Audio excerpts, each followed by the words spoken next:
Hi guys, so for once we are back to doing a tutorial on my channel. I did start off doing tutorials and then decided that there were so many people who were infinitely more talented than me that I would move on to doing reviews because I'm an opinionated person and play to your strengths. But a couple of weeks ago a lady called Sheila left a comment on my review video for the Kat Von D pomades asking for a tutorial on the purple eye look that I was wearing. So I have done that today and here it is. So let's get started. So I'm going to try and stick to using all Inglot for the eyes for this. So I've got the Rainbow Shadow in shade 111. Now I kind of stick towards the paler side on this and I use it as my brow bone colour.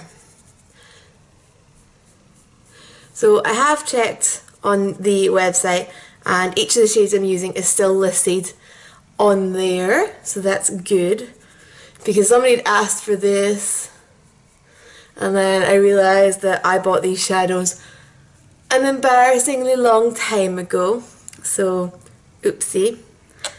And then next I'm going to get a big fluffy brush and another rainbow shadow. This is 113. Now I'm just going to use the darker end of this as a transition shade. Now I kind of keep going and changing my mind about whether I like these rainbow shades or not. Obviously I bought them, I like them, and then at one point I thought, why would I want three colours all in the one pan with no divider between them, and it's awkward and you might dip into the wrong shade and you know. And then I swung all the way back around again and thought, actually, having three depths of the exact same shade in a pan, so good for getting transitions and blends going on. You know, you've literally, if you buy the darker shades on it, I've obviously bought two of the lighter ones, you've pretty much got your transition shade and your crease shade all in one pan, and you can almost use the lighter one as, you know, an all over the lid shade and get an eye look in one pan. So, you know, for that it's quite good. It's got all the colours all together with no effort or thought really required. So as you can see, I'm blending this quite far up because I'm going to go quite dramatic on my crease shades. So I want a little bit of something softer just to kind of bring it all in together, and not be as, you know, just not be as hard to blend when I go into the dramatic crease colours. So let's see. Right. Okay, so for the crease we are using two colours. We are using the eyeshadow number 71, which is a kind of more, slightly more pinky shaded purple than the other, and it has silver reflex in it, and 494, which is a bit more blue and the reflex are actually more golden, although it's not showing up on camera particularly well. And I'm using a 217 from MAC, just because it's still in my collection. It's one of my favourite crease brushes. So I'm just going to start with shade 71 and I'm going to get that on my brush. And then shape wise I'm going to be kind of coming down like this, so that it is partially on my lid but just on the very outer corner, and this is also going to start the shape that I want and then bring it in across and get the crease going on. So as you can see, that transition colour does just help with the edges looking really blended out very quickly with minimal effort, which is always fun because there's, you know, it's better, like I love doing my makeup, but a quick eye look where the blend works out really well, that's great. Then I can spend time working on my skin and pretending I don't have spots. So yeah. Oh yeah.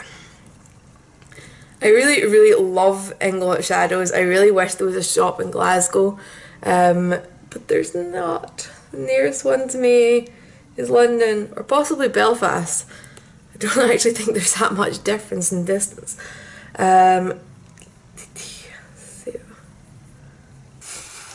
Okay, so kind of evened out on both sides. Actually, a tiny bit more higher up here.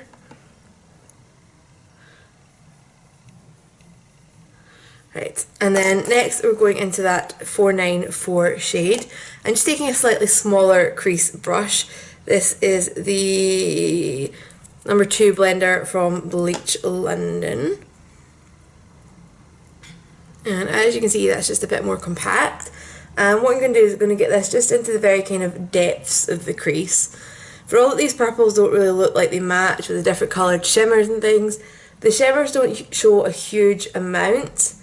And because this has got that more blue tone, it does a really good job of creating a shadow within that crease.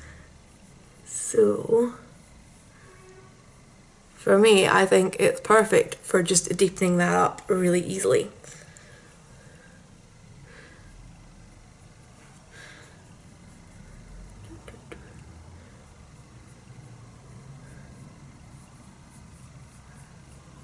Right.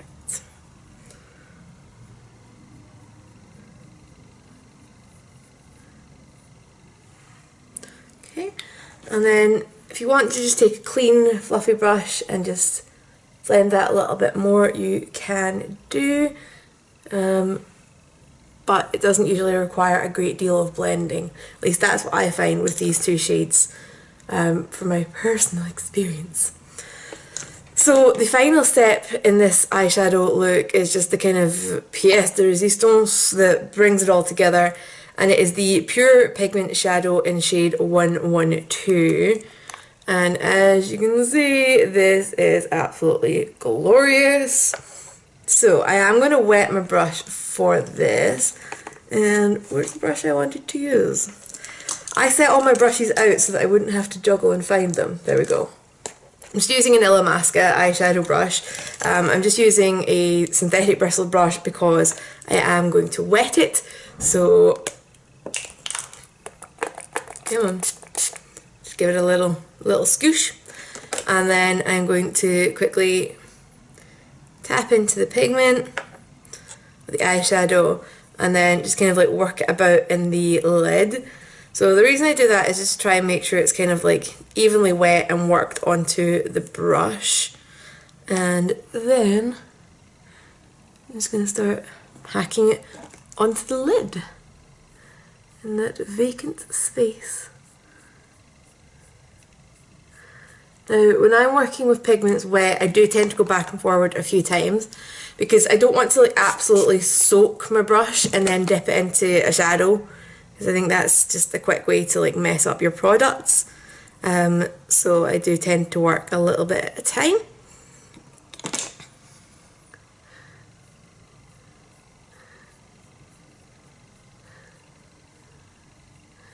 As you can see, that is an absolutely gorgeous duochromy, pinky, blue, purple, makes me think of butterflies. But what I then do is flip to the dry side of my brush, go back into the exact same pigment and pat it on top, so that the wet version is almost like a base for itself. Because what I find is when I do this wet, it just goes very smooth and it doesn't have texture, and I miss the kind of glittery effect compared to individual shimmers. So this is how I get the really intense colour but still with that individual shimmer look. So again, I'm just going to do the exact same on the other eye, although I think I've built up a bit too much pigment on my brush, but we'll work it out.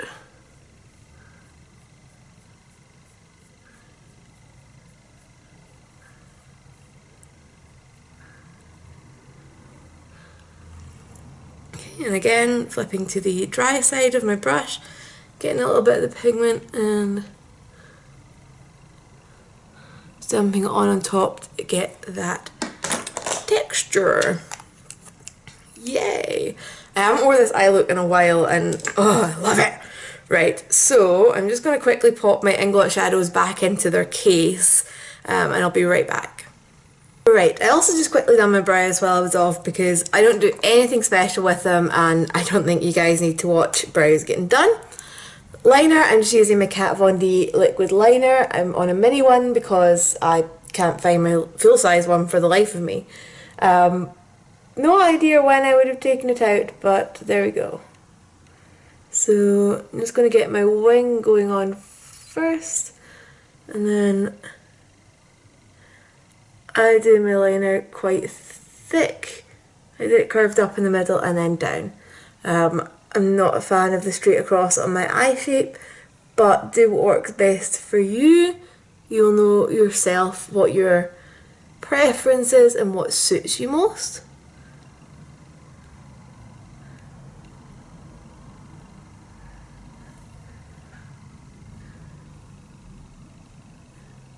Okay, so you will find that a bit of that shimmer does show through, and if you want that not to be the case, you might have to go back over a couple of times, but you also might have to wipe your brush because as you can see it does kind of gather on there.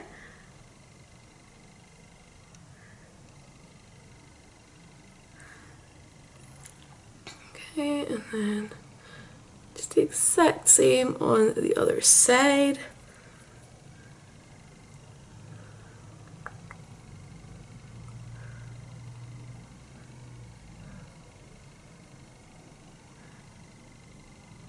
I don't know why. On this eye I do the flick first, on this eye I do the lid first.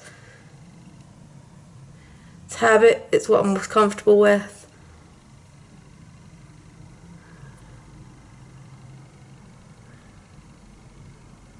Maybe I just like being awkward.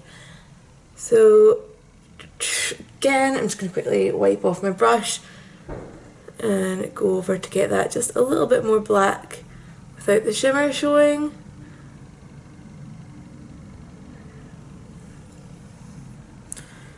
And then I've went a bit bigger on that wing, so I'm just gonna even it out. Okay. And then mascara, at the moment I'm using the NYX double stacked, but just the mascara portion. I'm not into the whole fibre thing. Just personal preference again. And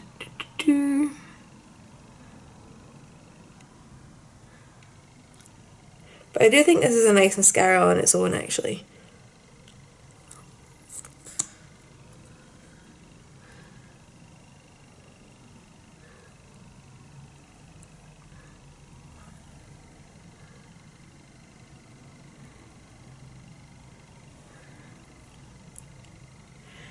And I'm not doing anything on my lower lash line, just a little bit of mascara on the lower lashes themselves. And then cheeks. So my favourite contour at the moment is actually an eyeshadow from the Body Shop called Peru Clay number 201. So as you can see, it is a very cool brown, which is great for contouring. So I dab it on and then go back and blend it out. So you can see it looks really natural against fair skins. The problem with lots of contour shades and bronzers is that they are quite warm and orangey and it's not good for doing a shadow or doing a contour. So this is my absolute holy grail at the moment and I love it. So that's all there is to it. I love it. Okay, so cheeks. I'm actually using an eyeshadow. So it's the Glitter Junkies palette from Primark. And I've been using the peach shadow at the top as a blush. And my camera is warning me that I should have emptied my memory card before I started recording, and that I only have 4 minutes left. I had footage from March on there. Oopsie. Right, so highlight, I'm actually going to go into the Alchemist palette from Kat Von D and we're using the shade Ultraviolet Amethyst, just on whatever highlighting brush is your personal preference, and dusting that along the cheekbone. It just kind of picks up that same kind of reflex that the eyeshadow have got going on. And then I'm just going to quickly blend it all together with a massive powder brush, because I put my blusher and things on a little bit too strong, but that just melds everything together. So last but not least, we have the lips. I've just got the lipstick from Inglot in shade 264. Now, I love Inglot lip products.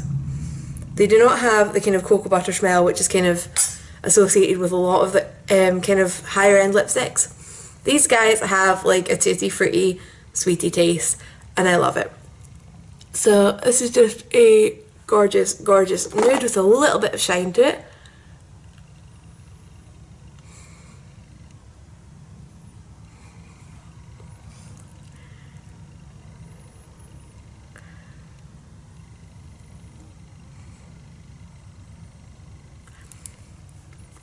And I think it's just a perfect nude for us paler girls, because it is very fair, it is very pale, but I don't think it looks, you know, dead. I think it's got just enough kind of warmth and that kind of creamy texture to just be really nice. So that is the finished look. I hope you guys enjoyed it, and as ever, if you get any questions, leave them below. If you ever like any looks I have on in my videos and want to know a bit more, please leave a request and I'll try and get more videos like this done, and I will catch you guys later. On a completely unrelated note, I'm going to leave details down below about a petition that means a lot to me. If you guys took a few seconds to check it out and sign it, that would really mean the world to me, and I will see you guys later. Bye!